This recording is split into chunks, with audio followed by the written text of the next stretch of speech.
Hey, good afternoon to you. It is 5:06 here, News Talk 105.9 WMAL, where we're making sense of the news. Coming up today, Mike McCormick, former stenographer for Joe Biden when he was vice president of the United States. He's been watching him closely and thinks, well, that man needs to be impeached and imprisoned. He's written a book on that, and we'll talk to Mike about it coming up at 5:30. You can join us, 888-630-9625, 888-630-WMAL. The March for Life today in Washington, D.C. It continues. Many thousands of people braving the cold and the snow. Boy, we got a lot of that. To express that they think babies should live. A great cause. So many great people arriving in D.C. They instantly improved the quality of the city today. For more on this, let's go to Mary Margaret Olahan now. She's a senior reporter for the Daily Signal and a visiting fellow at the Independent Women's Forum. Mary Margaret, great to have you back with us. Great to be here. The National Mall today, I was concerned. I was like, man, with all this snow, what's the turnout going to be like? What was it? Well, it was fiery but mostly peaceful, or what do we say? Mostly peaceful but fiery. Something like that. On the National Mall, I'm still waiting for estimates on the crowd size, but honestly, we were expecting it to be severely diminished because there was so much snow, and yet tons and tons of people filled the mall. So many college students, so many families, strollers, babies, even though it was snowing. I asked my friend from New England if it was blizzarding. She said it was not, but it was a good snowfall. So, you know, this is the biggest pro-life demonstration in the country. You'd think that it would be smaller post Roe v. Wade, and yet all these people that I talked to told me, no, it's still so important to be out here marching for life, and they want to make abortion unthinkable. Yeah. You know, I was one of the people who kind of thought, you know, after the Dobbs decision, that it would make sense to have the March for Life in state capitals across the country and to, you know, do what you can to get state laws changed in order to save the lives of these children. But it seems like the energy is still there for a big national event each year, and it manifested itself today. It really is, and the people that come to the March for Life, it's my favorite protest or demonstration to cover because the crowd is so joyful. Everybody wants to talk to you. Everybody wants to share how they feel about protecting the unborn. Right. Everyone has something to share. You know, when I go to the Women's March or something like that, people are so scared to talk to you, and they're so distrustful, and they're very negative and angry. The March for Life is just very joyful. You ask people, you know, what kind of message do you want to send to this administration, the most pro-abortion United States history? And the responses are so dignified. They're so kind. They say, we want to prove to Joe Biden that the unborn are worth protecting. They'll talk about how he's Catholic and how they hope that he'll revert to his faith and understand that life begins at conception.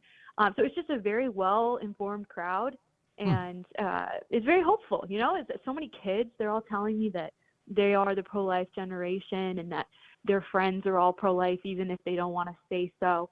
So it's very inspiring, very uplifting.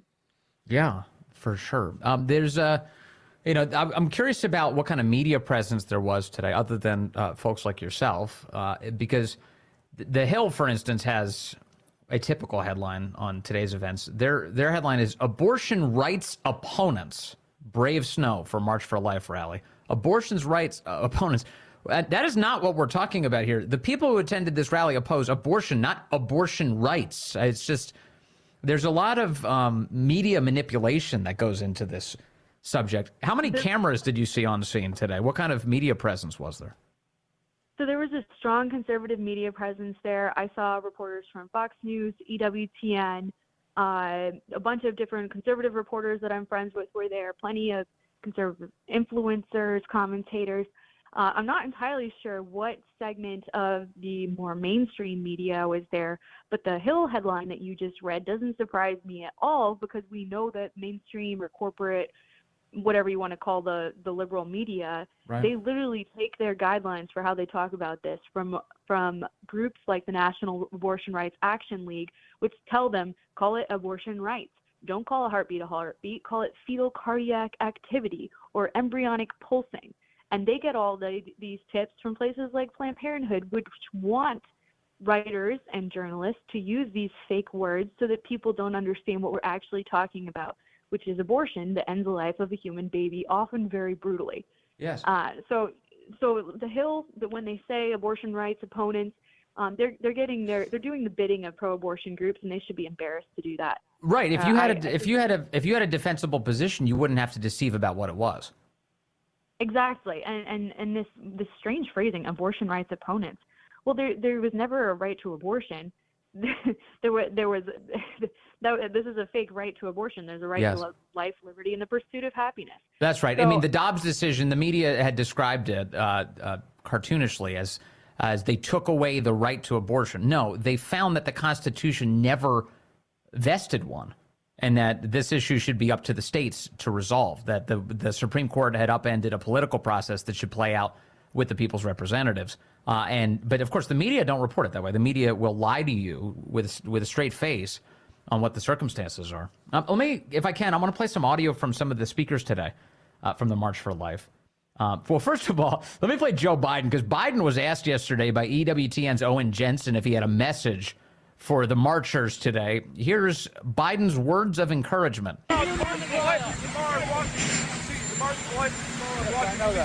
What's your message to those attending? March. What's your message to those attending the March for Life? And he says, March. I'm not sure how to take that, Mary Margaret. I was laughing because I mean, we know he doesn't want the March for Life to continue taking place. He had the most pro-abortion administration in United States history. But that clip made me laugh, and I actually reached out to the White House for clarification on it, and I said, does he mean March? What's going on here? And of course, Andrew Bates did not get back to me to clarify that. But he was encouraging the March for Life. Look at the first pro-life thing he's done is to tell people that they should get out there and make their voices heard on behalf of the babies. All right. You know what? They did. So. Yeah, they definitely did. See, they took his advice. Joe Biden's not good for nothing. Let's see. Jim Harbaugh is, of course, the championship-winning coach of Michigan. And he has made no secret of the fact that he thinks babies are kind of great. So he was out there at the march today, and this is what he had to say. Thank you, Jeannie. Thank you all for being here. It's a great example that you're setting. It's testimony for the sanctity of life. It's a great day for a march. It's a great day. This is football weather. Let's go. The man thinks in football analogies. I don't blame him. He's a coach, but that's a big thing. I've been thinking about this, and my view is that it's not a small deal for a guy who's in such a high-profile position to be out there and taking up this position to say that babies are worth being born, actually, and their life and they're sacred. That's a big deal coming from a guy who just won a big football championship. He's probably under an immense pressure not to have these views, including from his own institution, and yet he's out there anyway. I know. I was really impressed by this too, Vince. I think that when you have a platform like that, my guess is he's coming off this big win, and he feels so strongly about saving the unborn that he was like, I should use this moment to build on that and to show witness to the unborn who need our help. And he's using his platform in that way. We also talked to Benjamin Watson, who used to play for the Patriots, and he was there at the March for Life. We'd love to have talked to Coach Jim as well, but we unfortunately weren't able to.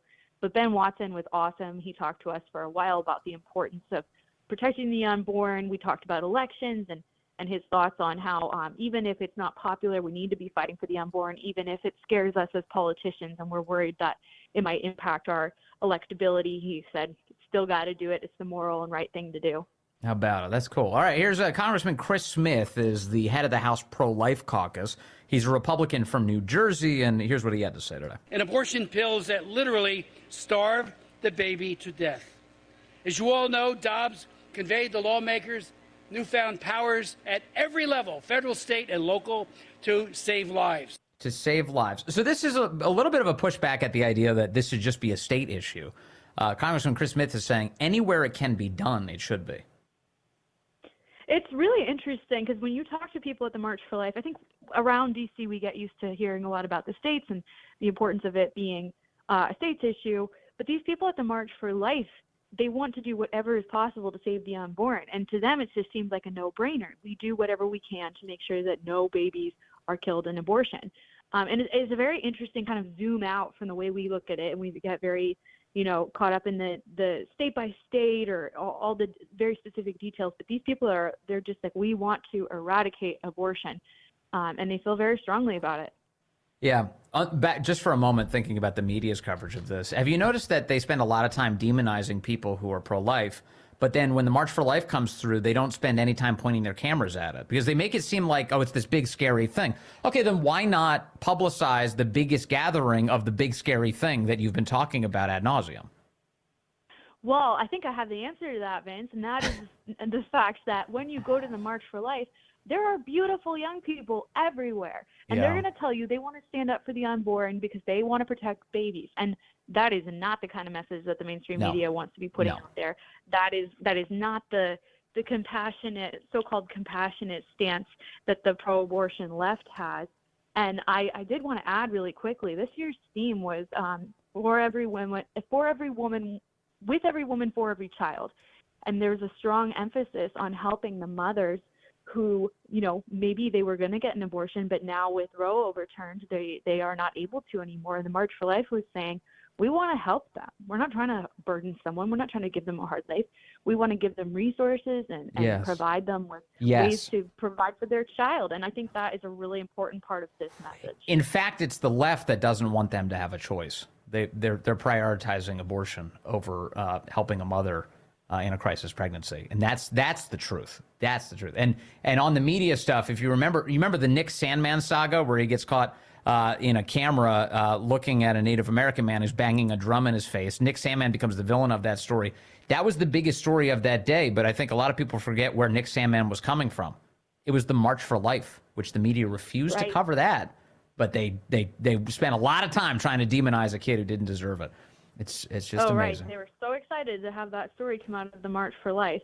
And Nick Sandmann, in the end, was vindicated, but that story could have gone very differently based on the way the media jumped on that and how unfairly they treated him throughout that process. All right. Man, I'm so grateful for all of your coverage as always. Mary Margaret Olahan over at the Daily Signal, thank you so much for your time today.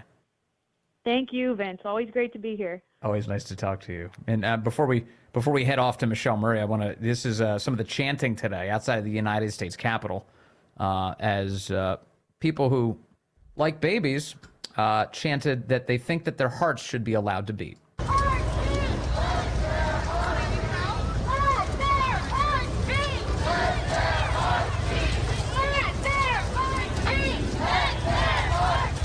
And who said conservatives couldn't throw a great protest? Very nice, and my prayers for all those people, especially as they head on back home from wherever they came for at least a day to uplift our nation's capital. All right, the Fani Willis saga going on in Fulton County, Georgia, can't get any more ridiculous than it is, and yet with each passing minute, it gets more ridiculous. Fani Willis's team is crying racism right now because Trump's attorneys have called them out for not responding to their emails. And in emails amongst themselves, they're saying, oh, that's because it's a black woman. Black women are always treated like garbage. And it's so crazy. It's so crazy. No, they would like you to respond to their emails because they expect you to be a professional. And that's not happening.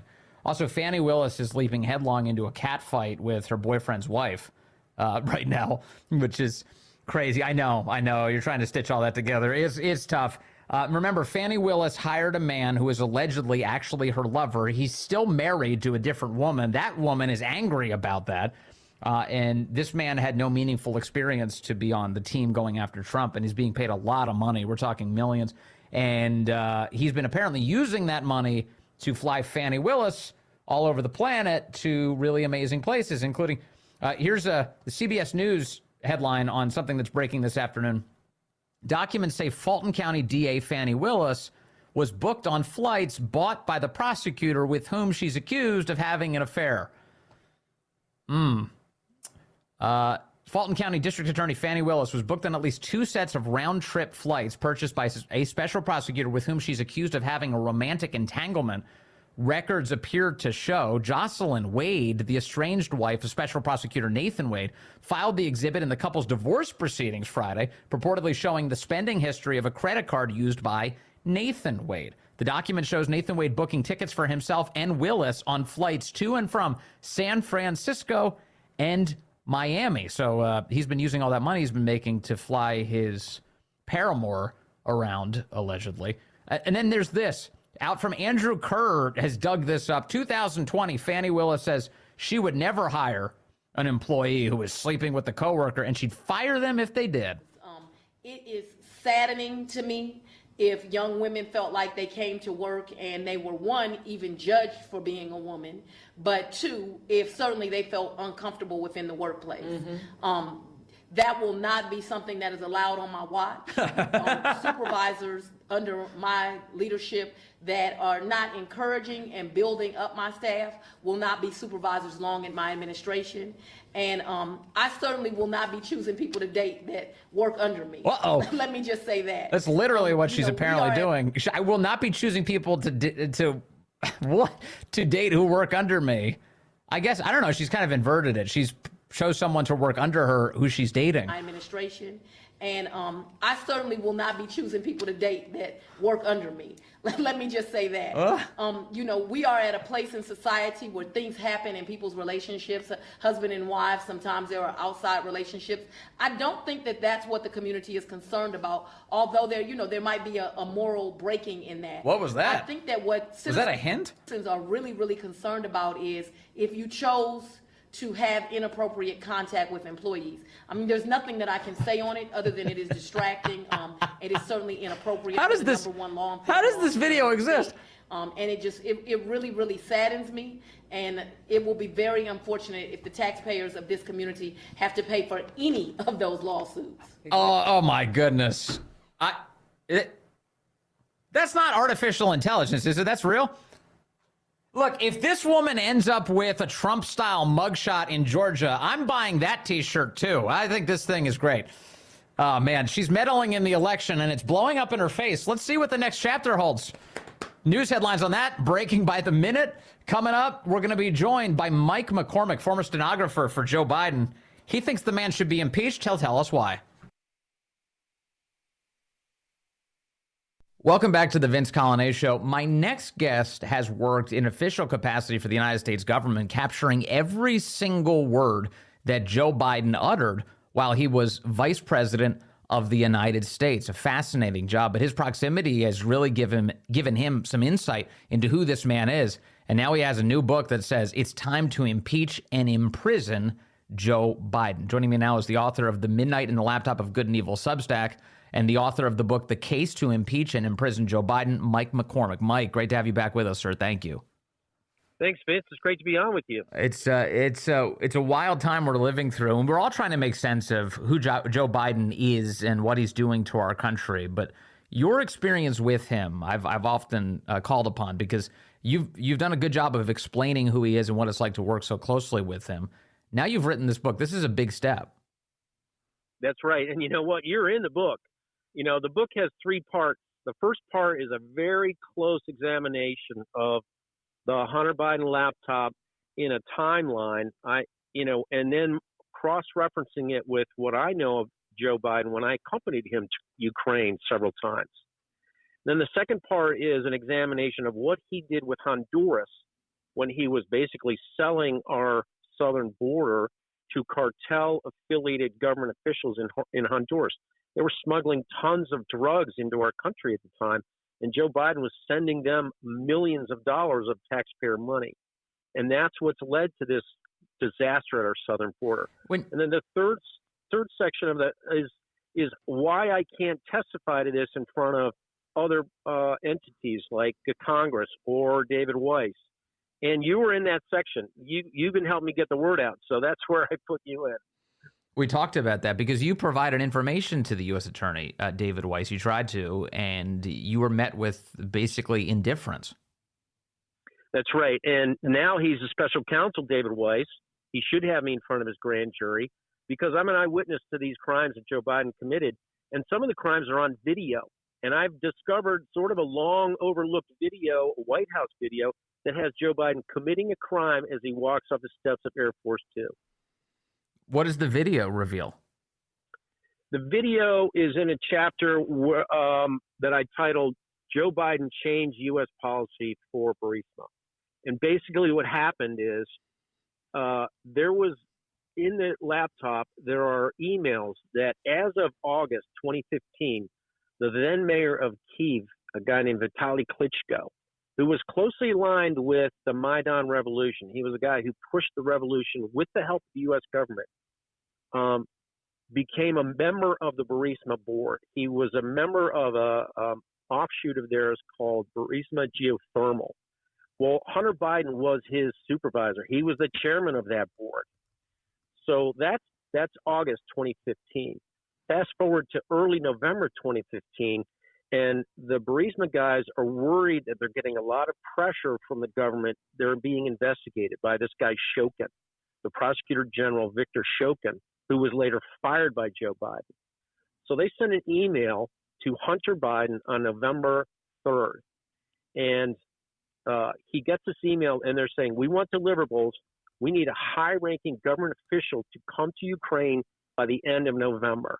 Well, a month later, not the end of November, but the first week of December, Joe Biden goes to Ukraine as ordered. It's almost like a paint-by-numbers corruption set. He's following exactly what they wanted him to do. And so he sets up this trip. It's announced 2 weeks after this this email. And then he's on his way to Ukraine. As they're planning this trip in early December of 2015, there's a board meeting, a Burisma board meeting in Dubai. And we know this because Devin Archer testified in front of the Oversight Committee and told them. And one of the things he told them was, I was at that board meeting. Hunter was at that board meeting. There were other executives of Burisma at that board meeting. He didn't name them all. And Hunter Biden called Joe on the phone, and they talked to him from the middle of that board meeting. That's 3 days before he walks down this Air Force Two ramp and meets Vitaly Klitschko. If Klitschko was at that board meeting and Joe Biden said, I want you to be my greeter on Air Force Two, that means that entire trip, 2015 trip that Joe Biden took to Ukraine, was a crime because he did it not for the U.S., not for American interests, but for his personal interest to protect Burisma. Well, there's no question, of course, this is not even up for dispute in any capacity, that the Biden family was very much enriched by Burisma, wasn't it? No question about that. And, Hunter was on the board. He was getting money. I put a lot of stuff in my book about potentially Joe Biden being bribed out of a trip he took into Cyprus. Some new information I have in there. It's not definitive, but that's the same trip that he took. He also went to Romania, and the Oversight Committee has definitely tagged him with committing, personal enrichment with government officials out of that trip he took to Romania. That was in April of 2014. So their association with Burisma, the Biden family association with Burisma, with this guy Klitschko, and with enriching themselves goes back to April 2014. And it goes through this trip in December 2015. Who knew Vitaly Klitschko? Right who knew Vitaly Klitschko of all people would be sucked into this saga? I mean, Klitschko, I think a lot of people think of him as just a famous boxer, but now the mayor of Kiev, and also now, obviously, as you point out, Mike, a very important character in the Burisma corruption timeline. That's right. And I went to the New York Post with this information.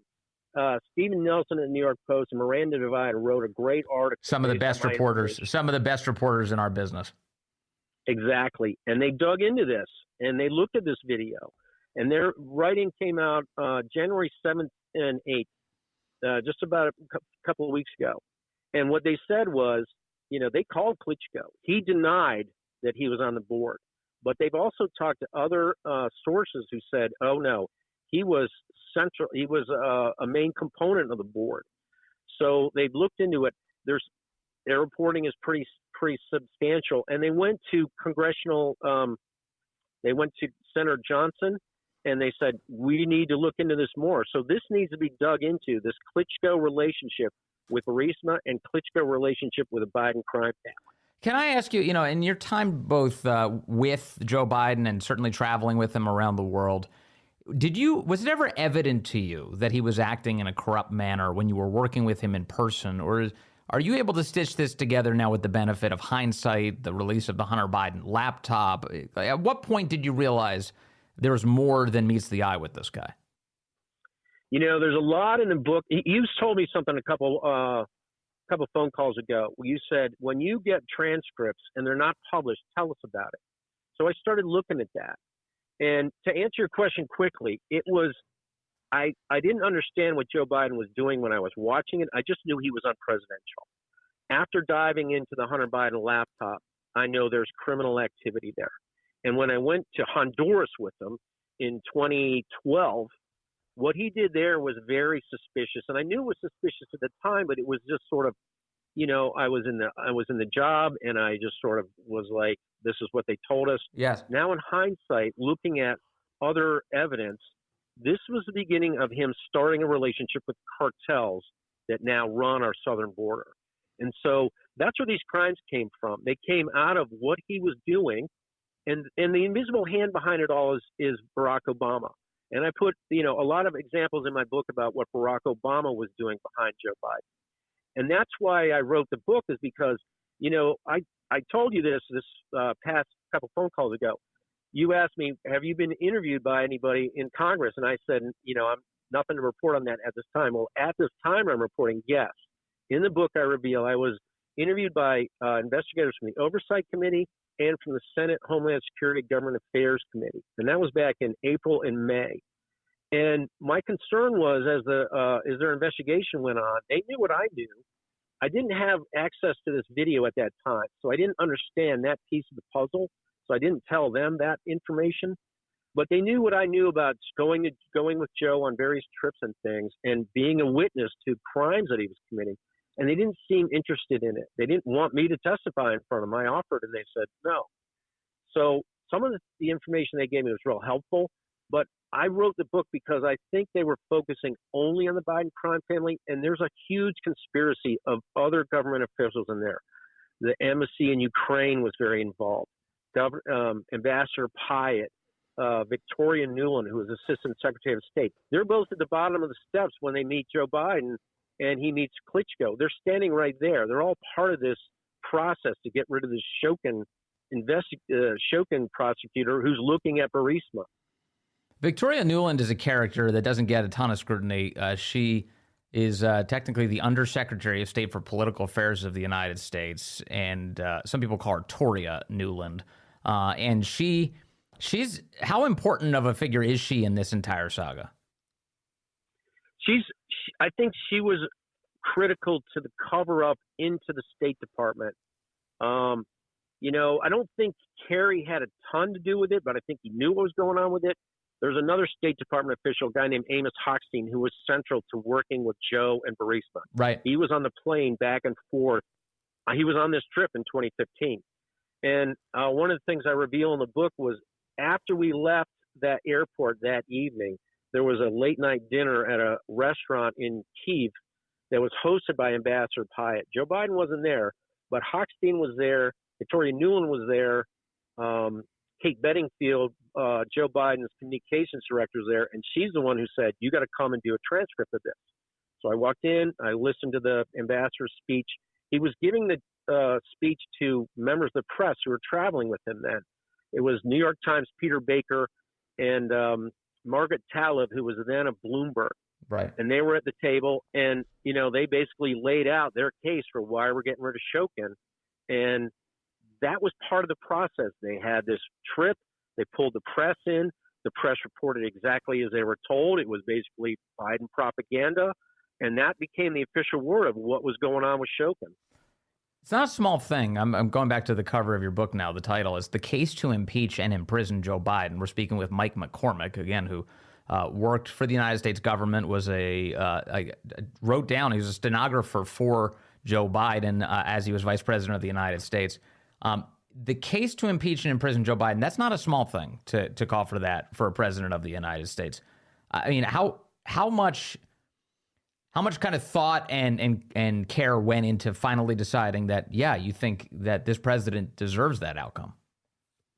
Yeah, I mean, it was a lot. It developed over time. I wrote a lot of the book was put out in my Substack, and as the momentum behind what I was reporting in my Substack was making its way into more and more media, you guys were reporting it, other outlets were reporting it. Right. I realized this is really significant. And, when I saw that video, I was like, this is what they were doing. This is the crime that he committed. This is him committing a crime on a White House video. You can't claim that's Russian disinformation. That's them. He's stupid enough to videotape himself doing a crime. You got to write a book about this guy. One on that Russian disinformation line this week, we got a new headline on that subject because the Biden administration, the Justice Department, finally confirmed the FBI has, of course, had the laptop for a long time and had known it was authentic and it belonged to Hunter Biden, thus ending for the 6 millionth time the stupidity of that entire saga. But Joe Biden and the people around him have lied about that a lot, even suggesting that it was likely Russian disinformation, what was on the laptop. But that was Joe Biden himself during the 2020 debates. Did you get the sense? I mean, but Biden has a career of lying behind him. When you were with him, was there ever a moment where you're rolling your eyes and going, man, that guy's telling a whopper as you write down the words he's saying? Yeah, pretty much all the time. I mean, it was really hard to be a stenographer for him. I had been a stenographer for Vice President Cheney before him. So I had something to measure him against, not only his behavior, but just sort of his facts. And the lies that came out of him were just constant.